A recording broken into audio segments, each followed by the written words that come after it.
Bonjour et bienvenue dans cette vidéo où nous allons faire une démonstration rapide de l'application VoicePartner. Nous arrivons tout d'abord sur une page d'authentification du praticien permettant de sécuriser les données patients. Ensuite, la première page est une page de gestion des patients, contenant l'ensemble des patients par ordre alphabétique. Sur la gauche, on retrouve l'ensemble des bilans du patient sélectionné. Sur la droite, les boutons de gestion des patients, création et modification. Ici au milieu, le score global obtenu par le patient au fil des séances. Nous allons commencer par créer un nouveau patient.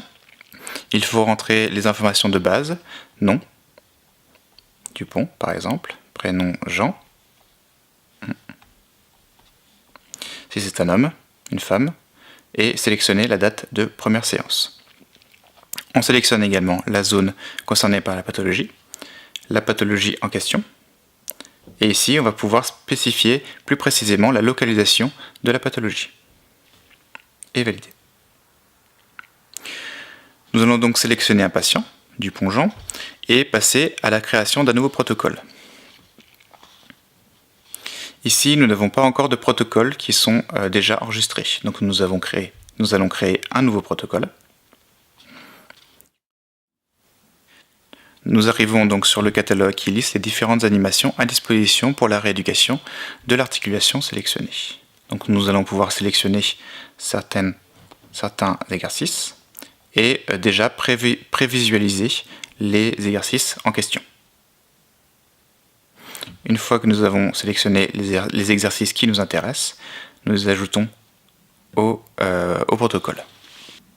Ici, nous allons pouvoir modifier l'ordre d'exécution des exercices par le patient. Une fois qu'on est satisfait de cette liste d'exercices, nous allons pouvoir passer à la quantification des exercices. Donc, nous allons pouvoir sélectionner le nombre de séries à réaliser par le patient, le nombre de répétitions par série et la quantité de repos entre chaque série. Pour certains exercices comme l'étirement, nous allons spécifier un nombre de secondes pendant lesquelles on va réaliser l'étirement. En bas à droite, on va retrouver la durée estimée de réalisation du protocole. Une fois satisfait de la quantification choisie, on peut choisir de nommer et sauvegarder le protocole pour une utilisation future. Et enfin, nous pouvons lancer le protocole. On choisit ici de piloter la tablette soit avec le bouton de contrôle, soit en manuel. On va passer en manuel. Lors de l'exécution du protocole, on peut visualiser chaque exercice et à tout moment passer d'un exercice à l'autre, ce qui permet de dérouler le protocole très facilement. À chaque exercice, le patient va lui-même renseigner le nombre de répétitions qu'il a réalisées et respecter les temps de repos entre chaque série. Ici. On élimine ainsi le risque d'erreur dans la réalisation du protocole tout en impliquant plus le patient dans sa rééducation. À la fin du programme réalisé par le patient, celui-ci va pouvoir renseigner son ressenti sur la difficulté de réalisation du programme, ainsi que la douleur qu'il a ressentie. Une fois terminé, on revient à l'écran d'authentification pour donner la main au praticien, qui va pouvoir revenir sur la séance réalisée afin de commenter avec son patient le document résumant le résultat de cette séance.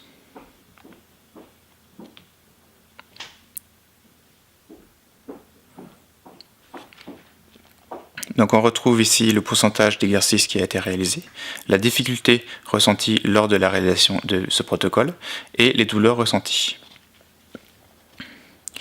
On va retrouver également un score global indiquant la progression sur les dernières séances réalisées par le patient. Toutes ces informations permettent de commenter avec le patient la séance à partir d'un document objectif afin d'engager encore plus le patient dans sa rééducation et d'ajuster au mieux son programme. Nous arrivons au bout de cette démonstration. Je vous remercie pour votre attention et j'espère que cette vidéo vous aura donné un bon aperçu de notre système.